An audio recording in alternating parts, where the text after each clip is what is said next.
So equity mutual fund त्याला म्हटलं जाईल ज्याच्यात ग्रॉस जे एक्सपोजर आहे तुमचं ते 65% जास्त इक्विटी किंवा इक्विटी ओरिएंटेड इन्स्ट्रुमेंट्समध्ये. अशा खूप वेगवेगळ्या प्रकारच्या थीम्स सकट नवनवीन प्रकारचे प्रॉडक्ट्स म्युच्युअल फंड कंपन्या घेऊन येत आहेत. SKF बेरिंग ही कुठल्याही अनुषंगाने स्मॉल मिड कॅप नाही आहे, पण ती टॉप 100 नाही, म्हणजे ती त्या क्षेत्रातली भारतातली अग्रगण्य कंपनी आहे. सो डेट किंवा फिक्स्ड इन्कम या एकाच नाण्याच्या दोन बाजू आहेत. क्रेडिट रेटिंगच्या प्रकारानुसार त्याच्यानंतर इंटरेस्ट अक्रुवलच्या प्रकारानुसार वेगवेगळे डेट फंड बाजारात उपलब्ध आहेत. सो हा जो डेट फंड आहे ना त्याच्यात 2 रिस्क फार प्रिडॉमिनंट आहेत. अर्थात इतरही रिस्क आहेत, पण 2 रिस्क म्हणजे एक असते इंटरेस्ट रेट रिस्क, तर जेवढं टेन्युअर जास्त तेवढी माझी रिइन्व्हेस्टमेंट रिस्क कमी, पण इंटरेस्ट रेट रिस्क वाढते. पण गुंतवणूकदाराचं हे कर्तव्य आहे की त्याच्या टेन्युअरनुसार त्यांनी इन्स्ट्रुमेंट सिलेक्ट केलं पाहिजे. आणि महत्त्वाचं म्हणजे म्युच्युअल फंड हा जो प्रॉडक्ट आहे तो सेबीनी कम्प्लिटली गुंतवणूकदारांना केंद्रित ठेवूनच त्याची सगळी आखणी केलेली आहे. सो तुम्ही एखाद्या प्रोफेशनलच्या हातात तो पैसा मॅनेज करायला देणं हे कधीही व्यवहार्य ठरू शकतं. एखाद्या व्यक्तीच्या पोर्टफोलिओमध्ये याचं कसं ॲलोकेशन असावं ह्याचं सगळ्यात महत्त्वाचं मी गुपित सांगेन ते म्हणजे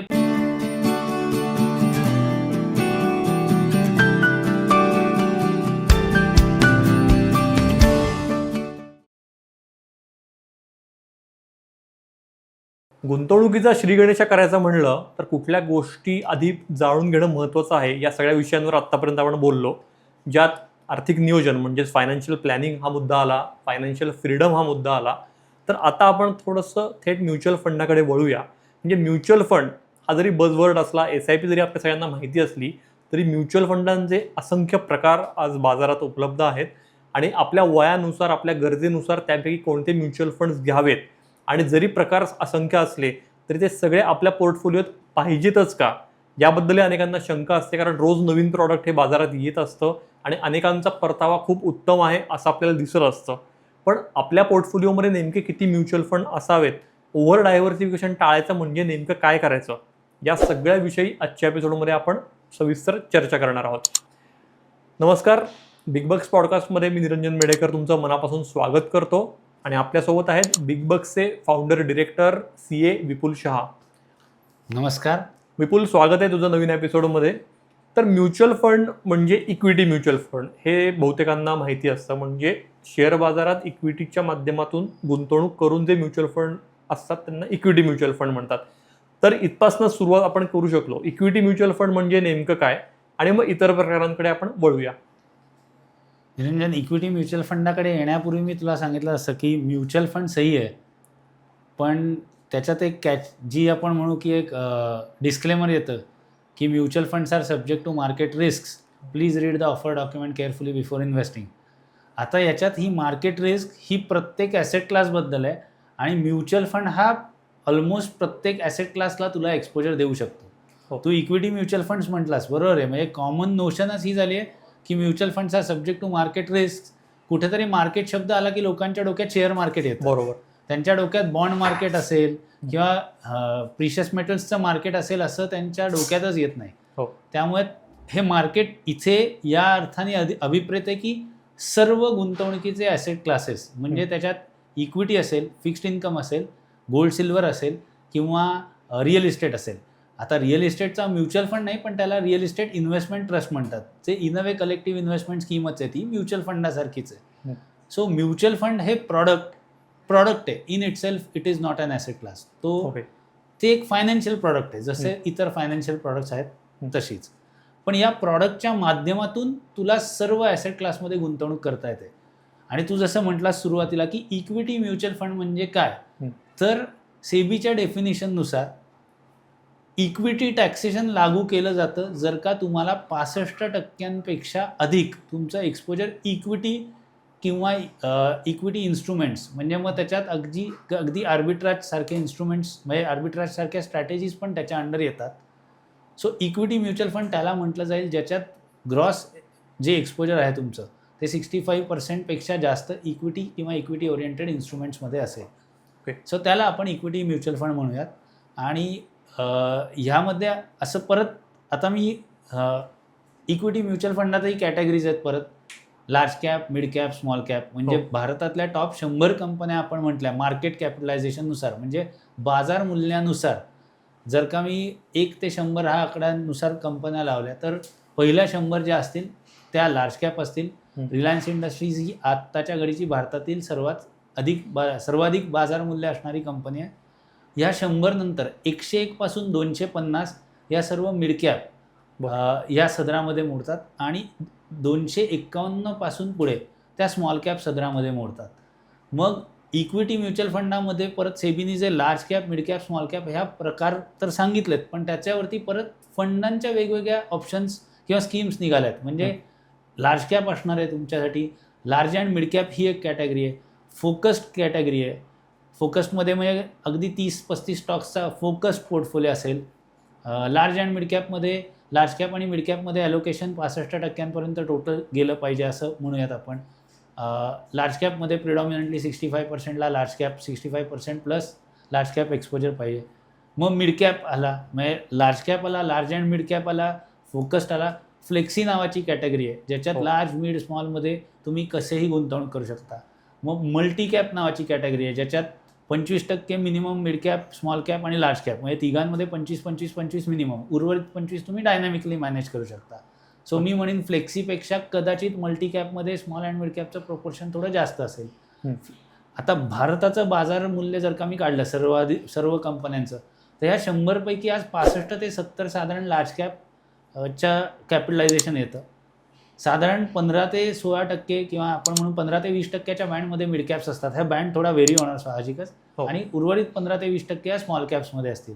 साधारण या बँड्समध्ये आज मूव्ह होतात. मग फ्लेक्सी कॅप हा बऱ्याचदा ह्या मार्केट कॅपिटलायझेशनलाच मिरर करणारा ठरतो. मग मिड कॅप, स्मॉल कॅप झाला, त्याच्यानंतर सेक्टोरल, थीमॅटिक अशी कॅटेगरीज आहेत. त्या व्यतिरिक्त टॅक्स सेव्हिंगचे फंड्स आहेत, म्हणजे इक्विटी लिंक्स, ELSS म्हटलं, टॅक्स सेव्हिंग स्कीम्स ज्या आहेत, ज्याच्यात परत म्हणजे आता ATCचं खरं तर फारसं महत्त्व राहिलं नाही आहे, कारण टॅक्सचा न्यू रिजिम आणि ओल्ड रिजिम असे परत प्रकार आलेत आणि बहुसंख्य लोक आता न्यू रिजिमकडे वळलेली आहेत. सो ह्या सगळ्या कॅटेगरीज इक्विटीमध्ये येतात.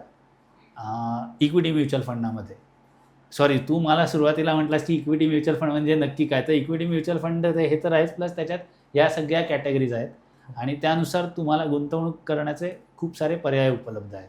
तुला परत एक सांगायचं झालं की सेक्टोरल आणि थीमॅटिकमध्ये परत खूप प्रकार आहेत. मग त्याच्यात हेल्थकेअर फंड्स आहेत, कन्झम्पशनचे फंड आहेत, इन्फॉर्मेशन टेक्नॉलॉजी फंड असतील, त्याच्यात डिजिटल आहेत, त्याच्यानंतर त्याच्यात बँकिंग सेक्टरचे फंड्स आहेत, फार्मास्युटिकल सेक्टरचे फंड्स आहेत, खूप सेक्टरल फंड्स पण आहेत.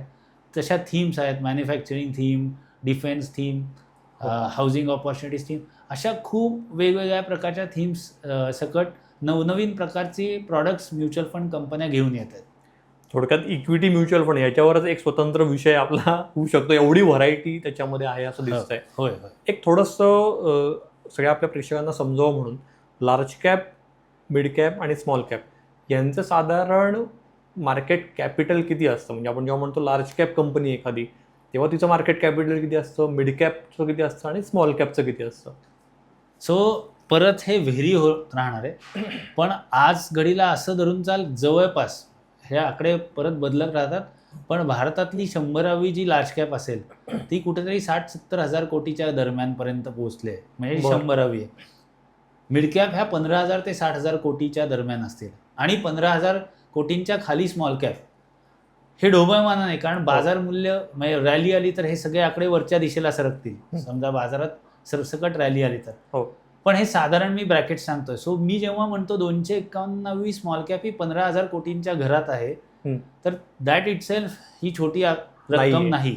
कारण 15,000 लिहायचे आणि वरती परत 7 शून्य लिहायची, म्हणजे तू समजू शकतो की 15 वरती 10 शून्य ह्याला स्मॉल कॅप म्हणणं हे खरं तर अयोग्य ठरू शकतं. पण अशीच सेबीची डेफिनेशन आहे, त्यानुसार हे योग्य आहे की साधारण भारतातली जी 251वी स्मॉल कॅप कंपनी असेल त्याचं बाजार मूल्य 15,000 कोटींच्या आसपास आहे. आणि गंमत अशी की आता एक्झाम्पल सांगतो की कार मेकर हा एक लार्ज कॅप आहे, म्हणजे असे महिंद्रा असेल, टाटा असतील किंवा मारुती असतील, पण बेअरिंगची जी कंपनी आहे ती, फॉर एक्झाम्पल सांगतोय, SKF बेअरिंग ही कुठल्याही अनुषंगाने मिड कॅप नाही आहे, पण ती टॉप 100 मध्ये नाही, म्हणजे ती त्या क्षेत्रातली भारतातली अग्रगण्य कंपनी आहे, म्हणजे ती लीडरच आहे बाय फार, खूप जास्त मार्केट शेअर त्यांच्याकडे आहे. पण तरी सुद्धा ती त्या मिड कॅप किंवा स्मॉल कॅप या सदरात, म्हणजे त्या कंपन्या मिड स्मॉल कॅप या सदरात उतरतील अशी परिस्थिती आहे. सो हे थोडं गमतीशीर आहे, पण डेफिनेशननुसार हे असंच केलं गेलं पाहिजे आणि तसंच केलं जातं. ओके, इक्विटीबद्दल साधारण अंदाज आलेला आहे. तर दुसऱ्या आपण म्युच्युअल फंड प्रकाराकडे बोलूया, डेट म्युच्युअल फंड. तर डेट म्युच्युअल फंड म्हणजे नेमकं काय? सो डेट म्हणजे पहिली गोष्ट, अनेकदा लोकांना डेट म्युच्युअल फंड म्हणजे काय हे कळत नाही. तर डेट याचा अर्थ कर्ज, बरोबर. आता जेव्हा मी बँकेत जातो आणि फिक्स डिपॉझिट देतो बँकेला, तेव्हा माझ्यासाठी ते फिक्स्ड इन्कम देणारं इन्स्ट्रुमेंट आहे, मात्र बँकेसाठी ते कर्ज आहे, डेट आहे. सो डेट किंवा फिक्स्ड इन्कम ह्या एकाच नाण्याच्या दोन बाजू आहेत. सो मग डेट म्युच्युअल फंडामध्ये अंडरलाईंग पोर्टफोलिओ हे फिक्स्ड इन्कम सिक्युरिटीज आहेत. म्हणजे फिक्स्ड इन्कम सिक्युरिटीज म्हणजे काय, तर त्याच्यावर व्याज मिळणारे इन्स्ट्रुमेंट्स आहेत. मग डेट म्युच्युअल फंडाचेही वेगवेगळे प्रकार आहेत. ह्यात रिस्क रिटर्न पॅरामीटर हा एक वेगळा भाग ठेवू, पण पोर्टफोलिओमध्ये असणारी इन्स्ट्रुमेंट्स ह्याचं टेन्युअर, म्हणजे ओव्हरनाईट फंड म्हणूयात, इथपासून सुरू करत करत अगदी liquid fund, liquid plus fund, short term म्हणजे ultra short term fund, short term fund, medium term fund, duration funds, असे त्यामध्ये जवळपास 15हून अधिक प्रकार वेगवेगळ्या डेट फंडांमध्ये आहेत. त्याच्यात कॉम्बिनेशन्स आहेत. याच्यात पोर्टफोलिओत असणारे टेन्युअर, त्या व्यतिरिक्त पोर्टफोलिओच्या स्ट्रॅटेजीज, म्हणजे फक्त इंटरेस्ट मिळणारं असेल, म्हणजे इंटरेस्टवरती फोकस असेल तर त्याला ॲक्रुअल स्ट्रॅटेजी म्हटलं जातं. आणि ड्युरेशन स्ट्रॅटेजीजमध्ये बऱ्याचदा कॅपिटल गेन नावाचा एक प्रकार येऊ शकतो, तिकडे फोकस केला जाऊ शकतो. सो इश्यू किंवा पब्लिक सेक्टर डेट फंड म्हटलं जातं, म्हणजे ज्याच्यात फक्त पब्लिक सेक्टर अंडरटेकिंग्सच्या डेटमध्ये म्हणजे त्यांच्या फिक्स्ड इन्कम इन्स्ट्रुमेंट्समध्ये गुंतवलं जाईल. जीसेक फंड म्हणजे गव्हर्नमेंट सिक्युरिटीज फंड. सो इश्युअरच्या नुसार सुद्धा त्याला ठरवलं जातं. किंवा क्रेडिट रिस्क फंड आहेत, मग त्यातले पेपर्स हे ठराविक विशिष्ट क्रेडिट रेटिंगच्या खालचे पेपर हे त्याच्यात जास्त असतील, कारण त्याच्यात तुम्ही क्रेडिट रिस्क घेणं अपेक्षित आहे. सो तुमच्या पोर्टफोलिओतल्या सिक्युरिटीजच्या टेन्युअरनुसार, इश्युअरच्या प्रकारानुसार किंवा क्रेडिट रेटिंगच्या प्रकारानुसार, त्याच्यानंतर इंटरेस्ट अक्रुअलच्या प्रकारानुसार वेगवेगळे डेट फंड बाजारात उपलब्ध आहेत आणि खूप सारे पर्याय उपलब्ध आहेत. आणि एका प्रकारे ते बँक फिक्स्ड डिपॉझिटला आपण म्हणूयात की कॉम्पिटच करत होते आणि करत असतात, कारण त्यांचंही नेचर फिक्स्ड इन्कम इन्स्ट्रुमेंट म्हणूनच आहे. पूर्वी त्याच्यावरती टॅक्सेशनचा एक वेगळ्या प्रकारचा बेनिफिट मिळायचा, इंडेक्सेशनचा, पण आता हे सगळे बेनिफिट्स घेऊन आता डेट फंडामध्ये लॉंग टर्म आणि शॉर्ट टर्म कॅपिटल गेनला टॅक्सेशन ॲज पर स्लॅब रेटच लागू केलेला आहे. सो डेट फंड हा अजून एक प्रकारे जो फिक्स्ड डिपॉझिटपेक्षा उजवा ठरू शकतो, सब्जेक्ट टू या सगळ्या गोष्टी तुम्ही लक्षात घेतल्यानंतर ते त्यातली रिस्क रिटर्न प्रोफाईल, त्याचे इश्युअरची प्रोफाईल, याच्यानंतर तुम्ही त्याच्याकडे योग्य रीतीने गुंतवणुकीसाठी बघू शकता. अच्छा, आत्ता बोलताना तू लिक्विड फंडांचा उल्लेख केलास. हे लिक्विड फंड म्हणजे नेमकं काय? आणि मला वाटतं की लिक्विड फंडांची एक खासियत मी अशी वाचलेली मला आठवते की अगदी 1-2 दिवसांपासून ते काही महिन्यांपर्यंत किंवा वर्षांपर्यंत तुम्ही लिक्विड फंडात तुमचे पैसे पार्क करू शकता. म्हणजे नेमकं काय हे सर जरा एक्सप्लेन करशील? सो मी जसं मगाशी म्हटलं की पोर्टफोलिओतल्या सिक्युरिटीजचं टेन्युअर, त्याच्यावरून हा लिक्विड फंड म्हटला जातो. सो असं म्हणूया की लेस दॅन 90 डेज म्हणजे 90 दिवसांच्या आत मॅच्युअर होईल असे पेपर्स, म्हणजे अशी कर्ज रोखे त्यामध्ये हे फंड गुंतवणूक करतात. मग अशी कुठली कर्ज रोखे आहेत, तर गव्हर्नमेंटची ट्रेजरी बिल्स किंवा कमर्शियल पेपर्स किंवा सर्टिफिकेट ऑफ डिपॉझिट्स, ही जी 3 प्रकारची इन्स्ट्रुमेंट आहेत ज्यांचं टेन्युअर लेस दॅन 90 शिल्लक असेल, तर ते पेपर्स याच्यामध्ये घेतले जातात, गुंतवणूक केली जाते. त्यामुळे कधीही कोणाची लिक्विडिटी डिमांड आली तरी सुद्धा ते फुलफिल करून त्या व्यक्तीला त्यांचे युनिट्स रिपर्चेस करून पैसा परत देऊ शकतात. सो म्हणून त्याला लिक्विड फंड असं म्हटलं जातं. ह्याच्यात असणारी इंटरेस्ट रेट रिस्क, सो हा जो डेट फंड आहे ना, त्याच्यात 2 रिस्क फार प्रिडॉमिनंट आहेत. अर्थात इतरही रिस्क आहेत, पण 2 रिस्क म्हणजे एक असते इंटरेस्ट रेट रिस्क, म्हणजे मला मिळणाऱ्या व्याजाची रिस्क, म्हणजे तो चढ उतार होणं, आणि दुसरी असते रिइन्व्हेस्टमेंट रिस्क. म्हणजे काय, तर माझी पोर्टफोलिओतली सिक्युरिटी समजा मॅच्युअर झाली तर, किंवा माझी एफडी मॅच्युअर झाली तर परत गुंतवणूक करताना मला काय व्याजदर लागेल, ह्याला आपण म्हणूयात रिइन्व्हेस्टमेंट रिस्क. सो या इंटरेस्ट रेट आणि रिइन्व्हेस्टमेंट रिस्कचा बॅलन्स करत करत ही इन्स्ट्रुमेंटमध्ये गुंतवणूक केली जाते. जेवढं टेन्युअर कमी, पोर्टफोलिओ सिक्युरिटीजचं जेवढं टेन्युअर कमी तेवढी इंटरेस्ट रेट रिस्क कमी. म्हणजेच काय, समजा मी एकच महिन्याची एफडी केली तर 1 महिन्यानी व्याजदर बदलला तर मला परत नव्या व्याजदराने मिळणार आहे. सो प्रत्येक वेळेस मला माझी इंटरेस्ट रेट रिस्क कमी होते ही नव्हे, कारण ती जी काय असेल बाजारानुसार मला मिळत राहील. पण या केसमध्ये काय होतं, आज समजा मी 1 वर्षाची एफडी केली 8% आणि तेव्हा मला 5 वर्षाची एफडीचा रेट अवेलेबल होता 8.25%. पण मी एकच वर्षाची केली 8%ची आणि 1 वर्षानंतर डिमॉनिटायझेशन सारखं काही इन्सिडेंट घडल्यामुळे बाजारात प्रचंड लिक्विडिटी आली आणि व्याजदर कोसळले. आता मला पुढचे 4 वर्षाचा रेट जो दिसतोय तो हार्डली 6%. मग मला काय झालं तर ही एकच वर्ष टाकल्यामुळे मला इथे इंटरेस्ट रेट पडल्याने मला नुकसान झालं ॲक्च्युली. म्हणजे आता इथे मी कशाला एक्सपोज झालो, रिइन्व्हेस्टमेंट रिस्कला. मी जर का 5 वर्षांसाठी 8.25 आधीच इंटरेस्ट रेट बुक केला असता तर फायदा झाला असता. तर जेवढं टेन्युअर जास्त तेवढी माझी रिइन्व्हेस्टमेंट रिस्क कमी, पण इंटरेस्ट रेट रिस्क वाढते. सो इंटरेस्ट रेट रिस्क आणि रिइन्व्हेस्टमेंट रिस्क या काउंटर ॲक्टिव्ह आहेत असं म्हणूयात. त्याचा बॅलन्स करणं हे डेट फंडाच्या फंड मॅनेजरचं काम आहे. आणि त्यापेक्षाही तो ते काम करत असतो जर का त्याचा पोर्टफोलिओ डायनॅमिक असेल तर. पण गुंतवणूकदाराचं हे कर्तव्य आहे की त्याच्या टेन्युअरनुसार त्यांनी इन्स्ट्रुमेंट सिलेक्ट केलं पाहिजे. मग अनेकदा हे कळत नाही म्हणून मग तुम्ही योग्य तो आर्थिक सल्लागार निवडलात तर त्याच्या सल्ल्यानुसार तुम्ही गुंतवणूक केल्यास तुम्हाला फायदा होईल. बरं, थोडक्यात आत्तापर्यंत आपण 3 प्रकारचे म्युच्युअल फंड हे जाणून घेतले. इक्विटी म्युच्युअल फंड, त्यातले असंख्य प्रकार आत्तापर्यंत तू एक्सप्लेन केलेस. त्याच्यानंतर डेट म्युच्युअल फंडाविषयी आपण बोललो आणि लिक्विड म्युच्युअल फंडांविषयी बोललो. लिक्विड हा डेटचाच एक सब टाईप आहे असं आपण म्हणूया. पण येस, म्हणजे आपल्यासाठी कसं आहे, फिक्स्ड डिपॉझिट म्हटलं की डेट फंड आणि सेव्हिंग्ज म्हटलं की लिक्विड फंड असं एक आपल्या डोक्यात येतं. त्यामुळे बरोबर आहे तू म्हणतास असं की हे 3 प्रकार आपण म्हणू शकतो की आपण या 3 गोष्टी आत्तापर्यंत नक्की कव्हर केल्या. राईट. दिवाळीनंतरही सोनं तेजीत राहणार का या स्वरूपाचा आपण पॉडकास्ट केलेला, तर त्याला खूप जास्ती रिस्पॉन्स हा मिळालेला आहे. तर त्याच्यामुळेच गोल्ड सेव्हिंग फंड आणि गोल्ड ETF ज्याविषयी तू ऑलरेडी त्या एपिसोडमध्ये बोललेला आहेस, पण अशी शक्यता आहे काही प्रेक्षकांनी आपल्या बघितलं नसेल तर एकदा रिव्हिजन म्हणून गोल्ड सेव्हिंग फंड आणि गोल्ड ETF याविषयी पण सांगशील? सो गोल्ड ETFसाठी तुम्ही डीमॅट ओपन केलं पाहिजे आणि 1 ग्रॅम इक्विव्हॅलंटचं 1 युनिट असतं गोल्ड ETFमध्ये. सो ज्यांना डीमॅट ओपन करून त्याच्यात आत्ताच्या भावानुसार समजा 12,500-13,000 रुपये पर 1 ग्रॅम प्राईस असेल त्यानुसार गुंतवणूक करता येणं शक्य असेल त्यांनी गोल्ड ETFद्वारे गुंतवणूक करावी. हे कमी खर्चिक आहे. ज्यांना हे शक्य नाही त्यांनी गोल्ड सेव्हिंग फंडा थ्रू गुंतवणूक करावी. गोल्ड सेव्हिंग फंड हे अल्टिमेटली गोल्ड ETFमध्येच इन्व्हेस्ट करतात. त्यामुळे गोल्ड सेव्हिंग फंडाद्वारे सुद्धा तुम्हाला गुंतवणूक करता येईल. आणि जसं गोल्डमध्ये हे निघालं आहे ही इन्स्ट्रुमेंट्स की गोल्ड बीज आणि गोल्ड ETFs आणि गोल्ड सेव्हिंग फंड, तशीच आता सिल्वरमध्ये पण आलेली आहेत. फक्त सध्या जी काही सिच्युएशन आहे त्यानुसार, सध्याच्या स्थितीनुसार त्या ETFsमध्ये प्रीमियम्स आलेले आहेत. म्हणजे खूप शॉर्टेज असल्यामुळे खूप प्रीमियमला ट्रेड होतात. सो सध्याची स्थिती बघून आर्थिक सल्लागाराच्या सल्ल्यानुसारच गोल्ड सिल्वर ETFमध्ये किंवा सेव्हिंग फंड किंवा फंड ऑफ फंडमध्ये गुंतवणूक करावी. साधारण तुमच्या पोर्टफोलिओच्या 10 ते 15% ॲलोकेशन या दोन्ही ॲसेट क्लासना मिळून देण्यास हरकत नाही.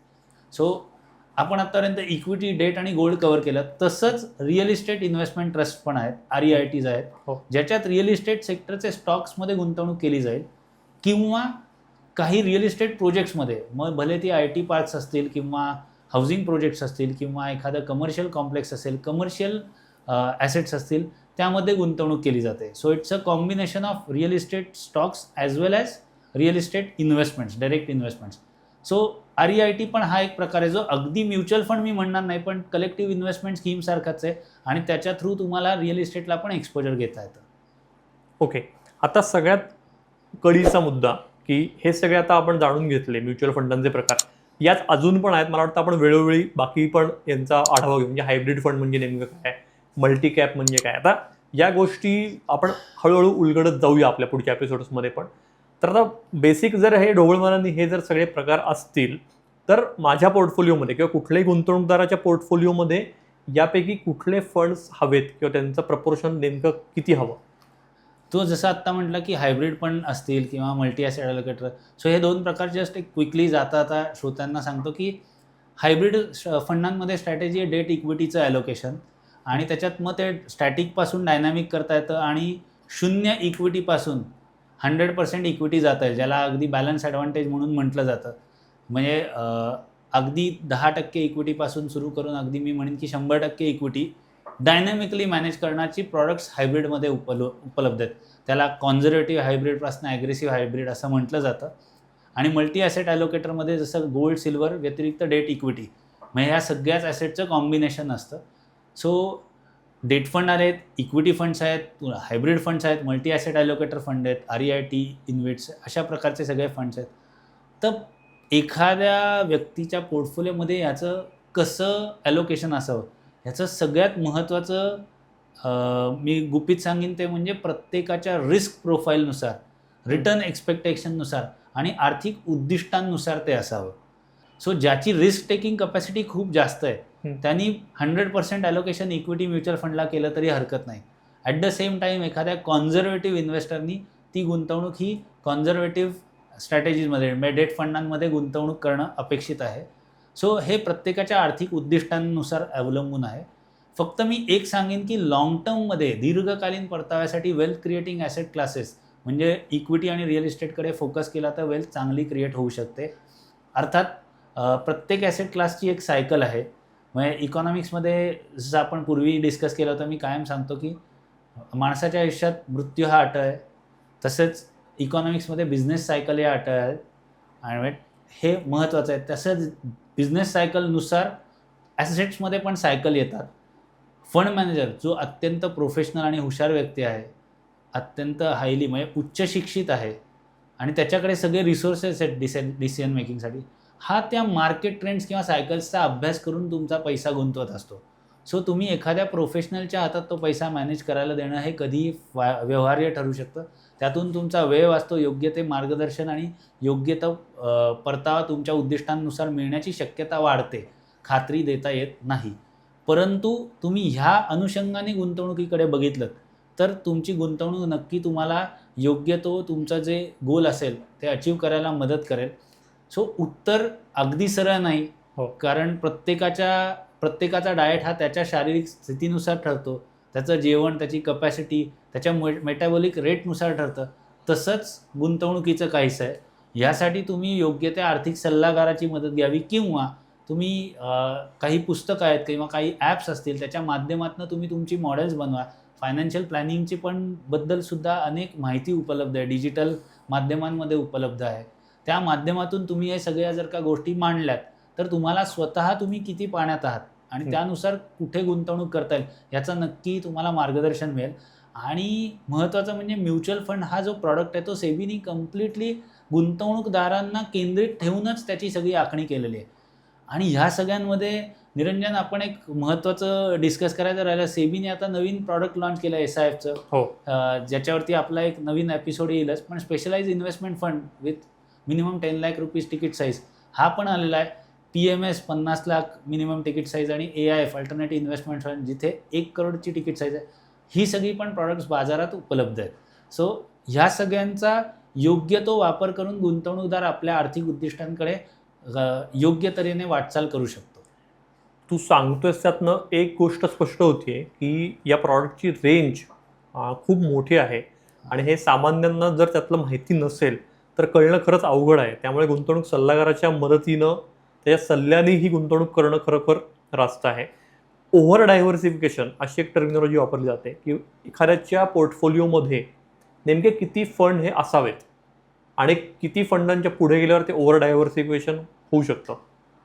स्टॅटिस्टिक्स असं सांगतं. आता ओव्हर डायव्हर्सिफिकेशन किंवा गणित म्हणजे काही वेगळी गणितं रिसर्चनी प्रूव्ह केलं आहे की मला एखादी टीम मॅनेज करायची असेल तर मी 11 जणांच्या वरती ती योग्य प्रकारे मॅनेज करू शकत नाही. म्हणून तू अनेक खेळांमध्ये बघशील की क्रिकेटमध्ये 11 प्लेयर्स आहेत, फुटबॉलमध्ये 11 प्लेयर्स आहेत. मी खो खो खेळाडू आहे किंवा माझी टीम मी लहानपणापासून खो खो केला. आमच्या इथे 9 खेळाडू संघात असायचे. 12 खेळाडूंचा संघ पण खेळताना 9 जण असतात. सो तसंच काहीसं आहे की त्याच्या पलीकडे माणसांचा कंट्रोल नाही किंवा आपण म्हणूयात एखाद्याला स्केलअप करायचा असेल तर तो 150 जणांच्या प्लॅन म्हणजे ऑप्टिमम साईज आहे, वर्कर साईज एखाद्या युनिटची. त्याच्यानंतर त्यांनी एक हायरार्की मेंटेन केली पाहिजे. तसंच काहीचं डायव्हर्सिफिकेशनबद्दल मी म्हणेन की इक्विटी इंडेक्स जर का तो बघितला, सेन्सेक्स 30 स्टॉक्सचा आहे किंवा निफ्टी 50 आहे, आयडियली स्टॅटिस्टिकली असं म्हटलं जातं की एखाद्या पोर्टफोलिओ मॅनेजरला 30 स्टॉक्स मॅनेज करणं हे सगळ्यात योग्य आहे. आता गंमत अशी आहे, तो पोर्टफोलिओ मॅनेजर 30 ते 50 स्टॉक एका फंडामध्ये घेतो आणि आपण इथे बोलतोय over diversification of funds. So तो ऑलरेडी डायव्हर्सिफाईड पोर्टफोलिओ घेऊन बसलेला असताना मी जर का 50 फंड्स माझ्या पोर्टफोलिओत घेतले तर is it not waste of time? Correct. Actually याच्यात पैसा जाणार नाही, पण मला 50 फंड्स ट्रॅक करायचे, ह्याची आवश्यकता अर्थार्थी नाही. कदाचित 4 ते 5 फंड वेगवेगळ्या ॲसेट मॅनेजमेंट कंपनींचे घेऊन देखील तुम्हाला तुमची आर्थिक उद्दिष्ट सहजरित्या साध्य करता येईल. आणि पोर्टफोलिओची गंमत अशी आहे ना की दुसऱ्याचा पोर्टफोलिओ बघून आपण त्याच्यातून काही बोध घेऊ शकत नाही. कारण वॉरेन बफेटचा पोर्टफोलिओ कॉपी करून कोणी वॉरेन बफेट झालं का? किंवा राकेश झुनझुनवालांकडे बघून त्यांनी तर कित्येक वेळा सांगितलं की लुपिन, टायटन आणि क्रिसिलमधून त्यांनी वेल्थ क्रिएट केली म्हणून अनेक लोकांनी ते ऐकलं, पण घेतले का तसे शेअर्स किंवा त्यांच्यासारखं होल्डिंग करू शकले का? तर उत्तर नाही. सो दुसऱ्याचा पोर्टफोलिओ त्याला काय औषध लागू होतं ते मला लागू होईल असं होत नाही. त्याला लागणारी मेडिसिन्स वेगळी आहेत, त्याचा आजार सेम असेल पण त्याला लागणारी मेडिसिन, सूट होणारी मेडिसिन वेगळी आहेत. तशी माझ्या पोर्टफोलिओतली जी काही स्कीम्स असतील त्या वेगळ्या असतील, पण 4-5 स्कीम्स या सफिशियंट होऊ शकतात. नवीन नवीन काही थीम्स आल्या बाजारात तर त्याकडे आकृष्ट होतात लोक, किंवा 10 रुपयाच्या NAVच्या अमिषाने गुंतवणूक केली जाते, तर ते नक्की टाळलं पाहिजे. खूप महत्त्वाचा मुद्दा विपुल तू सांगितलंस की 5 ते 6 फंड, 4 ते 5 फंड एवढे जरी आपल्या पोर्टफोलिओत असतील वेगवेगळ्या प्रकारचे, त्यांनी पण आपली आर्थिक उद्दिष्टही साध्य होऊ शकतात. त्यामुळे प्रत्येक नवीन प्रॉडक्ट आलं की त्याच्या मागे पळणं हे सुज्ञ गुंतवणूकदाराचं लक्षण नाही. नक्कीच. तुमच्याही मनात काही प्रश्न असतील, शंका असतील, कमेंट्समध्ये आम्हाला नक्की विचारा. आम्ही त्यांचाही उत्तर देण्याचा नक्की प्रयत्न करू. आणि ओव्हरऑलच हा एपिसोड कसा वाटला, तुमच्या मनातल्या शंका म्युच्युअल फंडांबद्दलच्या दूर झाल्या का, तेही आम्हाला नक्की सांगा. भेटूया पुढच्या एपिसोडमध्ये.